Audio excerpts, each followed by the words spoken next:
category 1, 2A, 2B, 3A, 3B. ಈ ಕೆಟಗರಿಗಳು ಚಿನ್ನಪ್ಪರೆಡ್ಡಿ ವರದಿ plus ನಮ್ಮ ರವಿವರ್ಮ ಕುಮಾರ್ ಆಯೋಗದ ವರದಿ ಆಧಾರದ ಮೇಲೆ ಚಿನ್ನಪ್ಪರೆಡ್ಡಿ ವರದಿ ಮತ್ತು ರವಿವರ್ಮ ಕುಮಾರ್ ವರದಿ ಆಧಾರದ ಮೇಲೆ ನಿಮಗೆ ಗೊತ್ತಿದೆ 15-4 ಮತ್ತು 16-4 it is based on socio backwardness. Now, so Panchmashali ಬೀಗಿನಲ್ಲಿದೆ. Now you are asking to come back to 2A. So 2A ನಮಗೆ ಗೊತ್ತಿದೆ it is a category 1 ಇರತಕ್ಕಂಥ so you will be social backwardness now. ತಮ್ಮ justification ಏನು DB ಇಂದ 2A ಬರಬೇಕಾದ್ರೆ ಆ justification ನಾವು ದಯವಿಟ್ಟು that exactly is the point of consideration. We have already, as I said earlier, we have already OBCs. We have already got a tag of OBC. You know what happens? ಒಂದು ರೊಟ್ಟಿ ಇದೆ ಅಂತ ತಿಳ್ಕೊಳ್ಳೋಣ. ಒಂದು ರೊಟ್ಟಿಯಲ್ಲಿ 4 ಜನ ತಿನ್ನೋದು ಮತ್ತೆ 50 ಜನ ತಿನ್ನೋದ್ರಲ್ಲಿ ನಿಜವಾಗಿಯೂ there is a difference. Per head benefits are very meager and less in 3B. Your Honor can ask me how. That as often is said and in fact it is more than 80+ lakhs population. Supplementary ನಮಗೆ ಇನ್ನೊಂದು ನಾನು ಮಾಹಿತಿ ಕೊಡ್ತೀನಿ. ಹೇಳಿ. Category 1 so ಅದಕ್ಕೆ criminal apply ಆಗಲ್ಲ because it is a most backward community. Category ಒಂದಿರ್ತಕ್ಕಂಥ ಎಲ್ಲ one. ಅಲ್ಲ, I am not arguing for one. So there is a judgment of the Supreme Court on that point. ಹಾಗಾಗಿ ಅದಕ್ಕೆ we are not seeking for inclusion of Lingayat public Veerashaiva Panchamasali into 1. We are seeking for 2A from 3B. This is very much clear. See, what is the point is,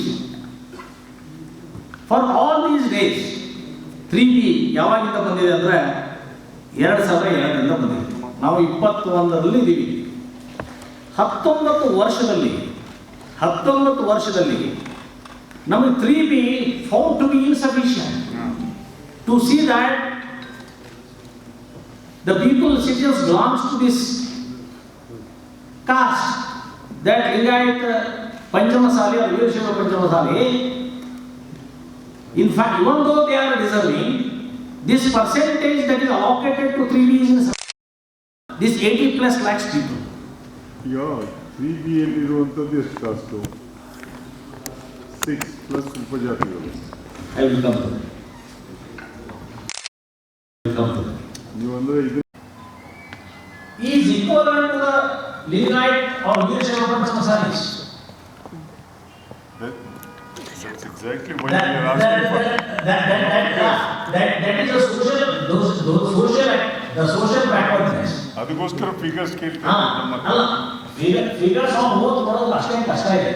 because we can hold a private survey. ಅದಕ್ಕೋಸ್ಕರ if you are not able to give us, we will have to go there. ಅದಕ್ಕೆ ನೀವು ಯಾವ ಭಾಗದಲ್ಲಿದ್ದೀರಿ? ನಾವು Belgaum division, Gulbarga division, Mysuru division. We are in those divisions. And importantly, Your Honor has asked who are all there. I will refer to that particular 2002 notification. Because this 2002 notification has to be read with ಅದು ಮತ್ತೊಂದು ಆಗಿದೆ 2009ರಲ್ಲಿ.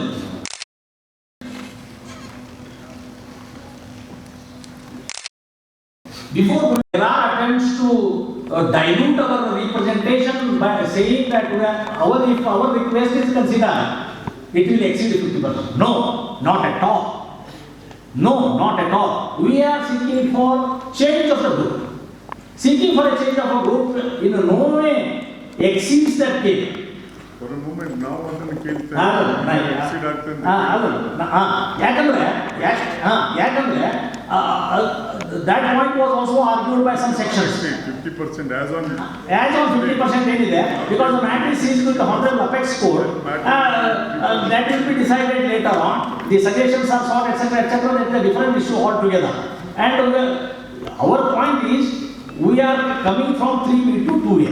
And we have to justify that we are eligible to enter the 2A class. That's all.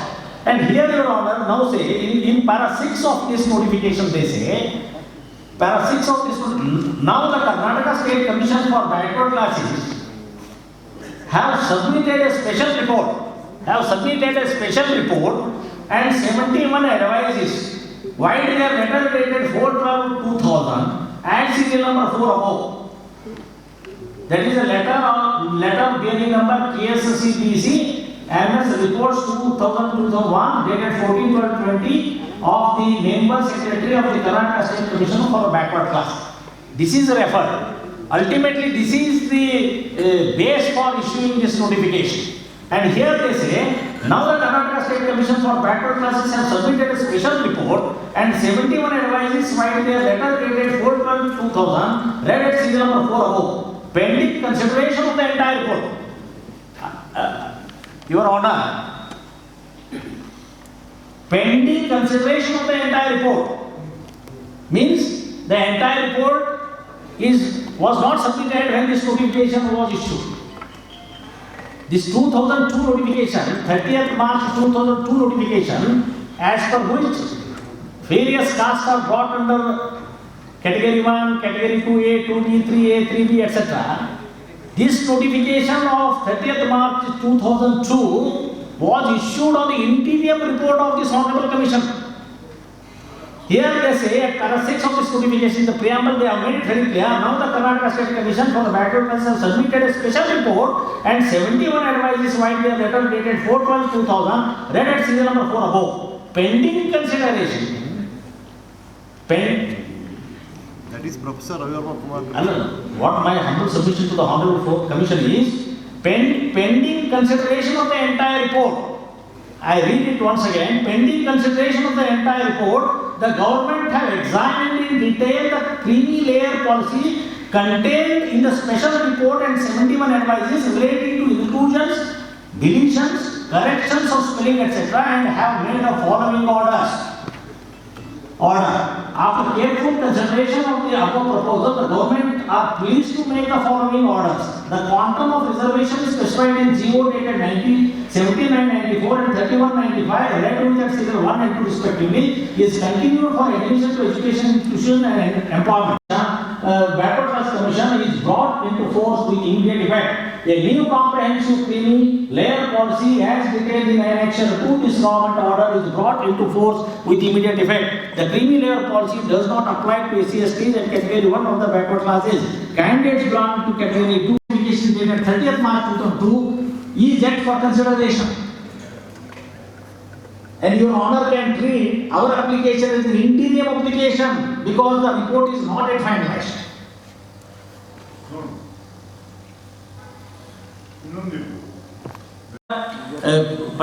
Lingayat ಆಗಲಿ ವೀರಶೈವ ಪಂಚಮಸಾಲಿಯರ ಮೂಲ ಕಸುಬು, ಕುಟುಂಬದ ಕಸುಬು ಕೃಷಿ ಕೂಲಿಕಾರ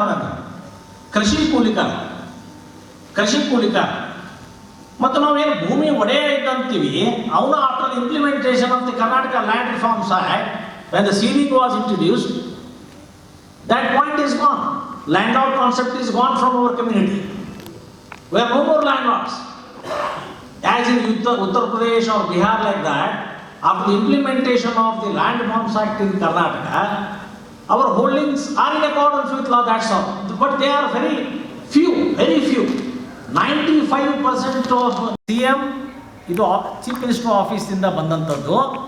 ಟಿಪ್ಪಣಿ ಸಂಖ್ಯೆ CM DEP 6999/2003 ದಿನಾಂಕ 19/11/2003 ಮೇಲ್ಗಡೆ ವಿಷಯಕ್ಕೆ ಸಂಬಂಧಿಸಿದಂತೆ ಇದೇ ಸಮಸಂಖ್ಯೆಯ ದಿನಾಂಕ 15/9/2003 ಪತ್ರವನ್ನು ಮುಂದುವರಿಸುತ್ತಾ ಪ್ರಸ್ತುತ ಸ್ವೀಕೃತವಾಗಿರುವ ಉಲ್ಲೇಖಿತ ಟಿಪ್ಪಣಿಯ ಪ್ರತಿ ಹಾಗೂ ವೀರಶೈವ ಪಂಚಮಸಾಲಿ ಸಂಘ ಕೊಪ್ಪಳರವರ ದಿನಾಂಕ 29/10/2003 ಮನವಿ ಪತ್ರವನ್ನು ಇದರೊಂದಿಗೆ ಲಗತ್ತಿಸಿದೆ. ಸದರಿ ಮನವಿಗಳ ಬಗ್ಗೆ ಕೂಲಂಕುಷವಾಗಿ ಪರಿಶೀಲಿಸಿ ಇಲಾಖೆಗೆ ಸಂಬಂಧಪಟ್ಟ ಬೇಡಿಕೆ ಬಗ್ಗೆ ಅಗತ್ಯ ಕ್ರಮ ಕೈಗೊಂಡು ಮನವಿದಾರರಿಗೆ ಉತ್ತರಿಸಿ ವರದಿ ಸರ್ಕಾರಕ್ಕೆ ಕೂಡಲೇ ಸಲ್ಲಿಸುವಂತೆ ತಮ್ಮನ್ನು ಕೋರಲು ನಾನು ನಿರ್ದೇಶಿಸಲ್ಪಟ್ಟಿದ್ದೇನೆ. This is a letter from the, with a reference of the office of the Chief Minister of Government of Karnataka. This letter on the request of our community is dated 2/12/2003, and we are in 2021, and we are seeking for the justice right from 2003, even prior to that. And recently the Honorable Commission, entire people of state of Karnataka have witnessed our community, a very innocent community, the people who have sustained a lot of injuries for not having proper representation in the government jobs, in the Public Service Commission jobs. Your Honor, recently more than 8 to 9 lakh people have come to the government, to Bangalore, to give a representation to the government, present government of Karnataka, so that their grievances, their problems are redressed at the earliest. Accordingly, a legislator has posed a question on the floor of the House by one Mr. Basaragowda Patil Yatna, and in response to that, the Honorable Speaker of the House, including the representative of Government of Karnataka and the Honorable Chief Minister, has given a statement, and it is on record of the House. Under the circumstances, we, the Lingayat Panchamasali, Veerashaiva Panchamasali people, we have suffered a lot. We have suffered a lot. ಏನು ಅನಿಸುತ್ತೆ ಅಂದರೆ, ಮದುವೆಗೆ ಬರುವಾಗ ಎಲ್ಲರೂ ಸಿಂಗಾರ ಮಾಡ್ಕೊಂಡು ಬರ್ತಾರೆ. ಆ ಒಡವೆಗಳು ಎಷ್ಟೋ ಬಂಗಾರನೂ ಇರುತ್ತೆ, ನಕಲಿನೂ ಇರುತ್ತೆ. ಬಂಗಾರ ಹಾಕೊಂಡು ಬಂಗಾರನಲ್ಲಿ ಕಾಣೋದೆಲ್ಲ ಅಸಲಿ ಬಂಗಾರನಲ್ಲಿ ಇರೋದಿಲ್ಲ. ಅದು ಆ ಮದುವೆಗೆ ಸೀಮಿತವಾಗಿ ಅವರೆಲ್ಲ ಬಂಗಾರ ಹಾಕೊಂಡು ಬಂದಿರ್ತಾರೆ, ಯಾಕೆ ಸುಂದರವಾಗಿ ಕಾಣಬೇಕನ್ನೋ ಉದ್ದೇಶದಿಂದ. ಮದುವೆಗೆ ಬರುವಾಗಿನ ಬಟ್ಟೆಗಳು, ಆಭರಣಗಳನ್ನೇ ನಂಬಿ ಆ ಮದುವೆಗೆ ಬಂದಂಥ ಜನ ಎಲ್ಲ ಶ್ರೀಮಂತರಿದ್ದಾರೆ, ಅವರು ಒಳ್ಳೆಯವರಿದ್ದಾರೆ, ಅವರು ಕ್ರೀಮಿ ಲೇಯರ್ದಲ್ಲಿ ಬರ್ತಾರಂತ ಅಂಬೋಣಿಕೆ ಮಾಡೋದು ಮಹಾ ತಪ್ಪು ಅಂತ ನನ್ನ ಅಭಿಪ್ರಾಯ. ಅದಕ್ಕೆ ದಯವಿಟ್ಟು ಕಮಿಷನ್ದವರು, ದಯಾಳುಗಳು ನಮ್ಮ ಮನವಿಯನ್ನು ಸಕಾರಾತ್ಮಕವಾಗಿ ಪರಿಗಣಿಸಿ. ಇಲ್ಲ, ನಾನು ಅಲ್ಲ, ನಾವು ದಾಖಲಾತಿ ಕೊಡ್ತೀವಿ, 2003ರಿಂದ ಆಯೋಗದ ಮುಂದೆ ನಮ್ಮ ಮನವಿ ಪತ್ರ, ನಮ್ಮ ಸಮಾಜದ ಮನವಿ ಪತ್ರ ಪೆಂಡಿಂಗ್ ಇದೆ. ಅದನ್ನು ದಯವಿಟ್ಟು ತಾವು ಕನ್ಸಿಡರ್ ಮಾಡಬೇಕು. ಇನ್ನೂ ಸೈಟೇಷನ್ಸ್ಗಳಿದ್ದಾವೆ, ಅವೆಲ್ಲ ಎವಿಡೆನ್ಸ್ ಕೊಟ್ಟ ಮೇಲೆ with citations will find the return synopsis to the honourable commission. It's a very basic document. We have been treated as a Shudra, backward classes at the time of an British government. At that time, the Maharaja was not in a rule. At that time, 1871, it was ruled by the British at that time. Because that is an AWC Lindsay, he has submitted a report. Again, it is a basic document, because nowhere I will draw your attention regarding other reports how there is a discrimination and imparity has been done to this community. This is the basic document has to be looked into and considered by this authority for an backward classes to be. Idu Panchamasali you so many people which they are asking, it was not identified as a backward class ಅಂತ ಇದುವರೆಗೂ identify ಆಗಿಲ್ಲ ಅಂತಕ್ಕಂಥದ್ದನ್ನು it was appeared in the so many press also, ಎಲ್ಲ ಕಡೆ ಕೊಡ್ತಾ ಇದ್ದಾರೆ. But this is the first time. ಮೊದಲನೇದಾಗಿ ನಮ್ಮ 24 ವರ್ಷಗಳ ಒಂದು 18 ವರ್ಷಗಳ ಒಂದು ಮನವಿ ಪತ್ರಕ್ಕೆ ಸೀಮಿತವಾಗಿರ್ತದೆ ಹೋರಾಟ.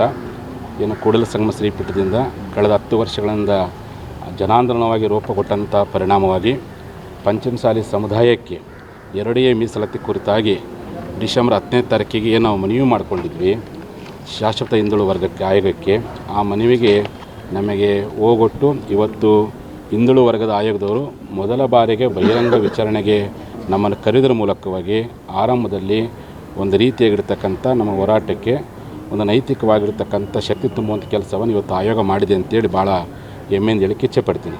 ಕಳೆದ 20 ವರ್ಷ 6 ವರ್ಷಗಳಿಂದ ಹೋರಾಟ ಮಾಡ್ತಾ ಇದ್ದಾಗೂ ಸಹ ಎಂದೂ ಬಹಿರಂಗ ವಿಚಾರಣೆ ಆಗಲಿಲ್ಲ.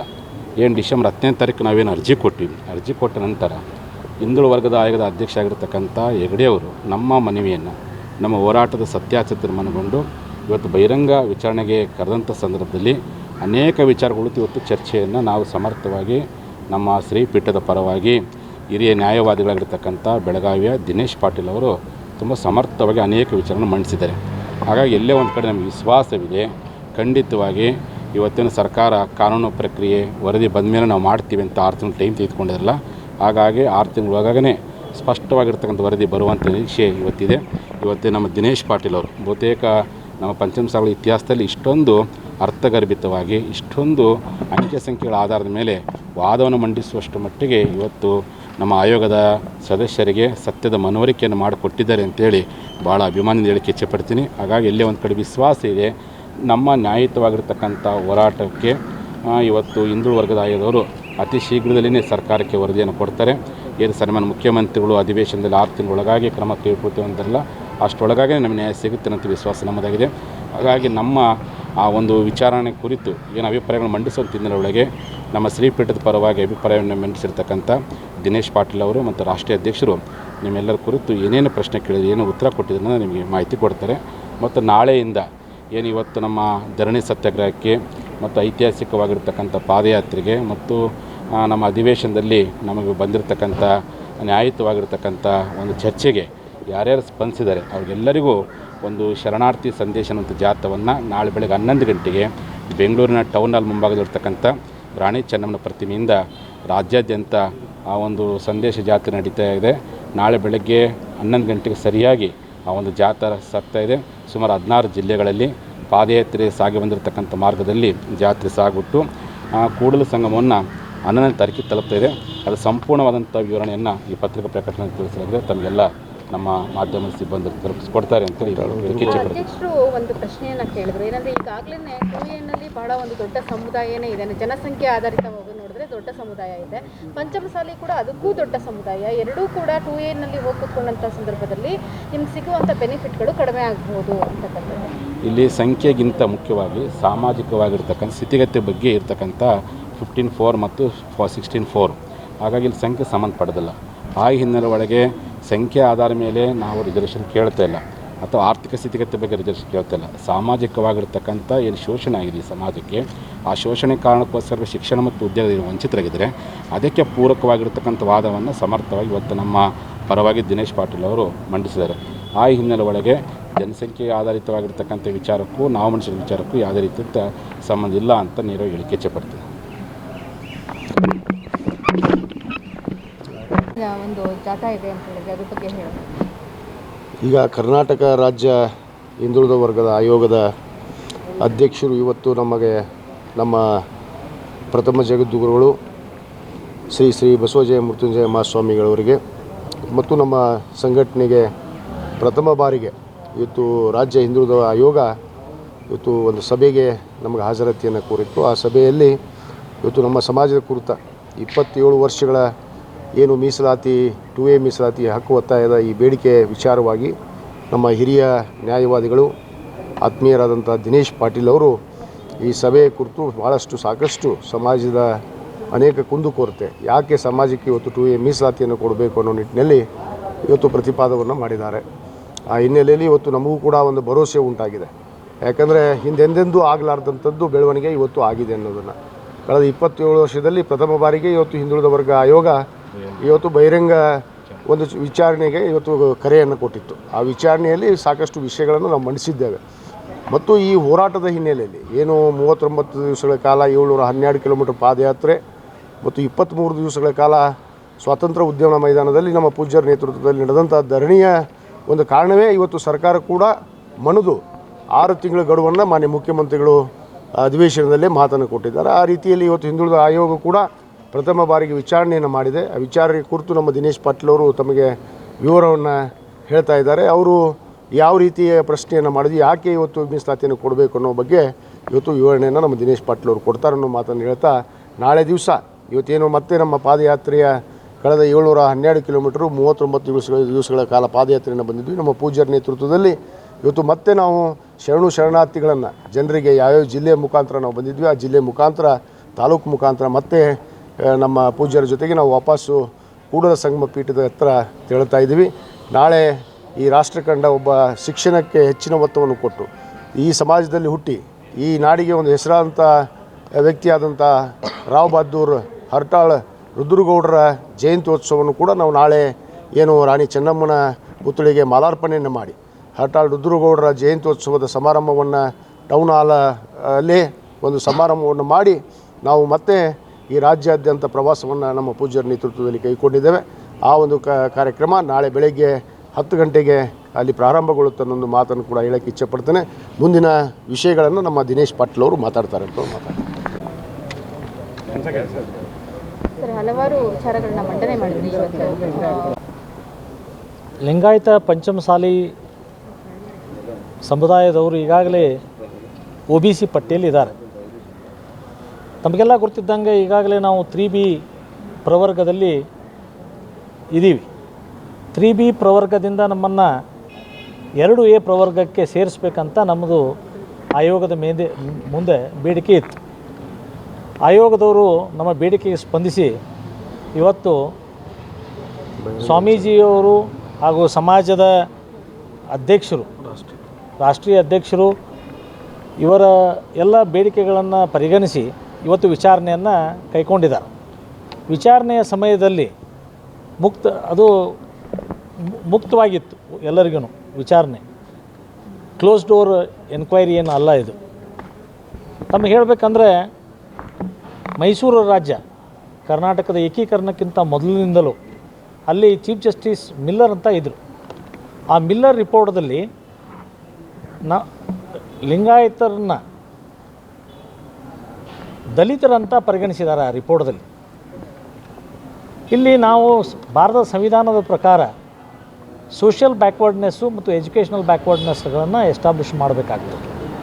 ಆರ್ಟಿಕಲ್ 15(4) ಮತ್ತು article 16(4) of the constitution of India ಪ್ರಕಾರ ಸೋಷಿಯಲ್ ಬ್ಯಾಕ್ವರ್ಡ್ನೆಸ್ ನಾವು ಪ್ರೂವ್ ಮಾಡಲಿಕ್ಕೆ ನಾನು ಈಗಾಗಲೇ ಆಯೋಗದ ಮುಂದೆ ಹೇಳಿದಂತೆ ಕರ್ನಾಟಕದಲ್ಲಿಯೇ ಹಲವಾರು ದೇವಾಲಯಗಳು, ಮಠಗಳಿದ್ದಾವೆ.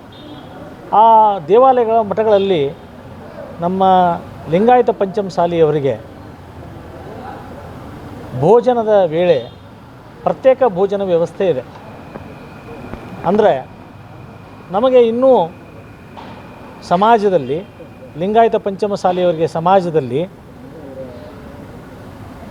ಉಚ್ಚ ಜಾತಿಗಳ ಜೊತೆ ಭೋಜನ ಸಹ ಮಾಡುವ ವ್ಯವಸ್ಥೆ ಇಲ್ಲ.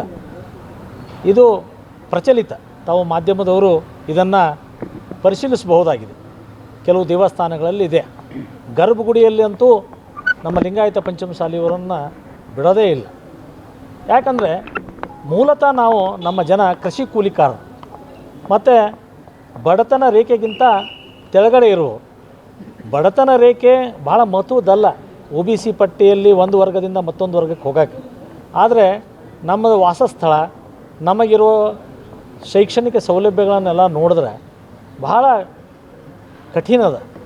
ಉತ್ತರ ಕರ್ನಾಟಕದ Gulbarga revenue division, Belagavi revenue division ಮತ್ತು ಮೈಸೂರು ಈ ಡಿವಿಷನ್ಗಳಲ್ಲಿ ನಮ್ಮ ಜನ ಜಾಸ್ತಿ ಇದ್ದಾರೆ. ಇದಕ್ಕೆ ಸಂಬಂಧಪಟ್ಟಂಥ ದಾಖಲೆಗಳನ್ನೆಲ್ಲ ಒದಗಿಸಿದ್ದೀರಾ? ನಾವು ಇವತ್ತು ಕೆಲವು ದಾಖಲೆಗಳನ್ನು ಒದಗಿಸಿದ್ದೀವಿ, ಇನ್ನೂ ಕೆಲವು ದಾಖಲೆಗಳನ್ನು ಒದಗಿಸ್ತೀವಿ ಅಂತ ಆಯೋಗಕ್ಕೆ ತಿಳಿಸಿದ್ದೀವಿ.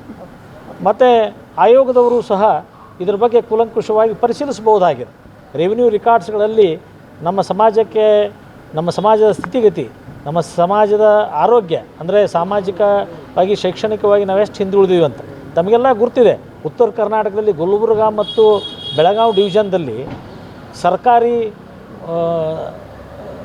ಸೌಮ್ಯದ ಮಾಧ್ಯಮಿಕ ಶಾಲೆಗಳಾಗಲಿ ಕಾಲೇಜುಗಳಾಗಲಿ ತೀರಾ ಕಡಿಮೆ ಇದ್ದಾವೆ. ನಾವು ಇವತ್ತು ಇವು ಸರ್ಕಾರಿ ಸೌಲಭ್ಯಗಳಿಂದ ವಂಚಿತವಾಗಿದ್ದೀವಿ. ನಾನು ಅದಕ್ಕೆ ನಂಜುಂಡಪ್ಪ ವರದಿಯಲ್ಲಿ ಉತ್ತರ ಕರ್ನಾಟಕಕ್ಕೆ, ಅದರಲ್ಲೇನೂ ಬೆಳಗಾವಿ ಮತ್ತು ಗುಲ್ಬರ್ಗ ಡಿವಿಷನಲ್ಲಿ ಯಾವ ರೀತಿ ಜನ, ಎಲ್ಲ ಜನರ ಬಗ್ಗೆನೂ ನಂಜುಂಡಪ್ಪ ವರದಿ ಇದೆ. ಆ ವರದಿಯಲ್ಲಿ ಒಂದು ಏನು ತಾವು ತಿಳ್ಕೊಬೋದಂದರೆ ಸರ್ಕಾರಿ ಸೌಲಭ್ಯಗಳು ಇಲ್ಲದೇ ಇರುವ ಕಾರಣ ನಮಗೆ ಶೈಕ್ಷಣಿಕವಾಗಿ ನಮ್ಮ ಜನ ತೀರಾ ಹಿಂದುಳಿದಿದ್ದಾರೆ. ಭಾಳಷ್ಟು ಜನ 100ಕ್ಕೆ 85ರಿಂದ 90% ಜನ ಹಳ್ಳಿಗಳಲ್ಲಿ ವಾಸ ಮಾಡ್ತಾರೆ. ಅವರ ವಾಸದ ಬಗ್ಗೆ ಶೌಚಾಲಯಗಳಿಲ್ಲ.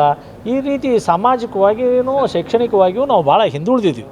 71 ಪಾಯಿಂಟ್ಸ್ ಅಡ್ವೈಸ್ ಅಂತ ಟೆಕ್ನಿಕಲ್ ಪಾಯಿಂಟ್ ಆಯೋಗಕ್ಕೆ ನೀವು ಮಾಹಿತಿ ಕೊಟ್ಟಿದ್ದೀರಾ ಸರ್ಕಾರ? ಈಗ ಏನಾಗಿದೆ ಅಂದರೆ ಈ ಹಿಂದೆ ಇದು OBC ಪಟ್ಟಿಯನ್ನು ಮಾಡಿದರು.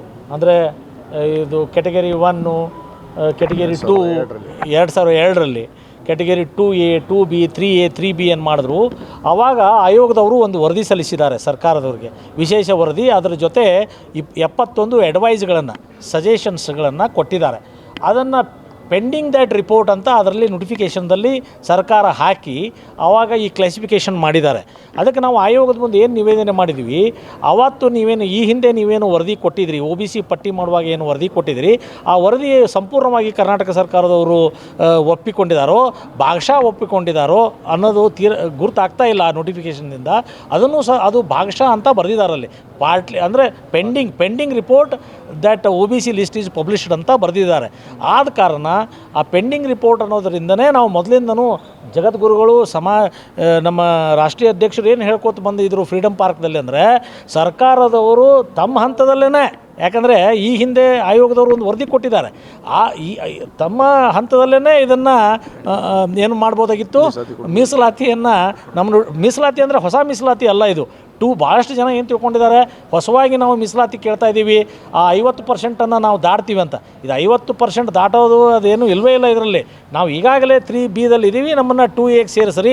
ನಮ್ಮನ್ನು 3B ಹಾಕಿದರೂ ಕೂಡ ನಮ್ಮ ಸಾಮಾಜಿಕ ಆರ್ಥಿಕ ಪರಿಸ್ಥಿತಿ ಯಾವುದು ಸರಿಯಾಗಿಲ್ಲ, ಶೈಕ್ಷಣಿಕ ಮಟ್ಟ ನಮ್ಮ ಜನರದ್ದು ಹೆಚ್ಚಾಗಿಲ್ಲ, ಹಳ್ಳಿಗಳಲ್ಲಿ ಕೃಷಿ ಕಾರ್ಮಿಕರು ಕೃಷಿ ಕೂಲಿಕಾರರಿದ್ದಾರೆ. ಆ ಕಾರಣ ನಮ್ಮನ್ನು 3Bದಿಂದ 2Aಗೆ ಹಾಕಿದೆ ಅಂತ ಹೇಳಿದ್ದೀವಿ ಅಷ್ಟೇ.